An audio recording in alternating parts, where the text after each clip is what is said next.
When things are going badly, say for example the world's only superpower becomes a tin pot banana republic crossed with the Third Reich overnight, I tend to retreat into the past.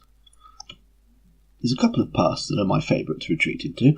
One is the BBC in the late 80s, when the presentation department of Bernard Newnham gave the BBC an air of on-screen confidence that the corporation itself did not possess. The other past I'd like to retreat into is TVAM. Good morning, you're watching TVAM. And yes, so far this year I've done a lot of YouTube mining for TVAM clips to cheer me up. And yes, I do realise what I just said. And inevitably I've been looking at clips that coincided with my childhood. Again, the tail end of the 80s and the hangover of the 90s. Not so much from the last 18 months though, from the middle of 1991 to the end of 1992, the months after they lost the franchise, because that stuff is just depressing. The station effectively acted as if they died the moment they lost the franchise, and everything after that was the work of a shuffling, walking corpse, slowly decaying off the screen. And recently I found some clips from just that period of a show that I don't remember in the slightest. As far as I can make out, it went out at 6 o'clock in the morning, right at the start of TVAM, on the last few Saturdays, possibly Sundays, probably Saturdays, of 1991.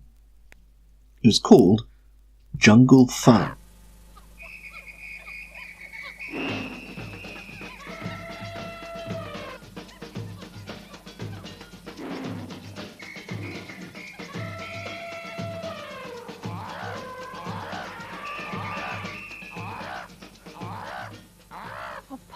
What are you making all this racket for? It's so early.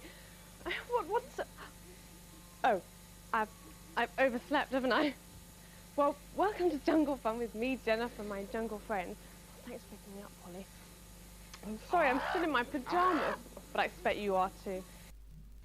And already you can tell that this is the most depressing Saturday breakfast broadcast since the breakfast time special on the Zeebrugge ferry disaster. Just weeks before the announcement that they'd lost their franchise, TVAM had splashed out on a whole new kids show called TV Mayhem, presented by a young Chris Evans. Essentially it was his show on BSB's The Power Station, transferred to a place where people might actually see it. They commissioned a whole 52 odd editions, a year's worth of the damn thing. And then TVAM was killed. And almost immediately, and very visibly, collapsed. All efforts were immediately focused on trying to spend as little as possible, and who gives a shit what it actually looks like on screen. Jungle Fun appears to have been concocted in a tearing hurry to replace whatever Chris Evans might have had up his sleeve for TV Mayhem that Christmas. The presenter is a plummy-voiced Saffron Monsoon lookalike, identified only as Jennifer, who's either fresh out of stage school, or, more likely, given that this is TVAM, fresh out of the canteen. Anyway, this morning we have fun, and even more fun lined up for you. We have jungle jokes, top banana, breakfast, and of course cartoon world, starring all our favourites like the Junglies at 7:30, followed by that wondrous widget at 7:35. Dink Little Dinosaur is at 8 o'clock, and our hero, Captain Planet, is at 8:15. Captain N and the N Team are at 8:40, then it's Doug at 9:05. First though, while I sort myself out, you can sit back, relax and take a view of Britain. She may not be great at delivering lines to camera, but in fairness, that's surprisingly difficult to do. She does make good use of her physicality, and she has a nice line in masking her desperation.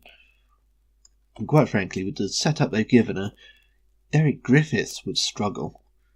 You can't send a kid up in a crate like this. This rather barren set is in fact the jungle, as you can no doubt tell from the constant royalty-free, public domain jungle sound effects being piped in to mask the sound of technicians sobbing.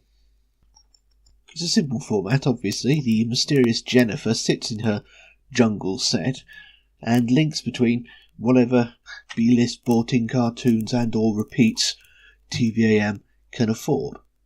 In this clip, she introduces an episode of Top Banana, which I'm betting is a repeat. Like I said, I don't remember the show at all, and I'm assuming that by 8 o'clock she'll have handed over to the out-of-vision Kenny Everett, or Kenny Everett impersonator, for Cartoon World. I know the menu claims that the whole thing is somehow Cartoon World, but you couldn't always assume basic competence from TVAM even before they lost the franchise. Afterwards, all bets were off. So no, I never saw this at the time, despite it being aimed at me, because I never got up before 7 o'clock, even on a Saturday. I wasn't psychotic. I find it very hard to imagine that very many children did, although presumably someone was watching. I mean, they managed to include this slot. Is by Nicholas Mitchell, and that's really lovely. And you know, I'm going to show you about these, that he's got little books on the top, and you can open them up and have a look. That's very clever. Well done, Nicholas. Now, this Crayola caddy will be crammed through your letterbox, so keep your eyes open. Keep your Christmas pictures coming into me, Jennifer, here at Jungle Fun, TVAM. Poor kid, that is a lot of effort you've expended on Jungle Fun. Still, no point being churlish, he did get his name read out on national television, if only by default. Anyway, the reason I made a whole video about this is that I don't think I've ever seen a kids' show quite so weirdly haunting. Hi, you're watching Jungle Fun with me, Jennifer. And as you can see, I'm now wide awake and already tucking into my yummy breakfast. With that noise there. We're getting very excited here in the jungle. It's only 3 weeks to Christmas. We've got our advent calendar, and I'd say it was about time to open another window. Let's have a look. Number 5 today. I can reach it. Oh, now that is lovely. This little panda with the little present. I hope I get some presents that look like that. Yeah, you like it too, don't you, Polly? Yeah. Now, did you know that the largest mince pie ever made weighed an amazing 1 ton? Now, that's very big. It's about the same size as a big car, and very tasty too. I wonder how long it took to eat. Lester adores mince pies, don't you? You can have that one. This is post-apocalyptic breakfast television. I keep expecting her to tell me to remain indoors unless infected. There's such an air of desolation. I'm surprised you can't hear the studio echoing. It's the most depressing kids' show I've ever seen. And I've seen Totty, the Story of a Doll's House. The only relief comes when Jennifer tries to tell a joke, and suddenly the jungle is alive with voices. Now, that reminds me, because I know a joke about lions, not mince pies. Right, what kind of lion never moves? We don't know. What kind of a lion never moves? Dandelion. Oh. Well, I liked it. You didn't really, did you? Jungle Fun is not a show that was made. It is a show that came into existence. Circumstances brought all its elements together, and once exhausted, which I assume was the end of the Christmas holidays in January 1992, it was gone, like a passing thought, and never remarked upon again. And the only thing left behind is the question, who was Jennifer? Where is she now? 25 years on.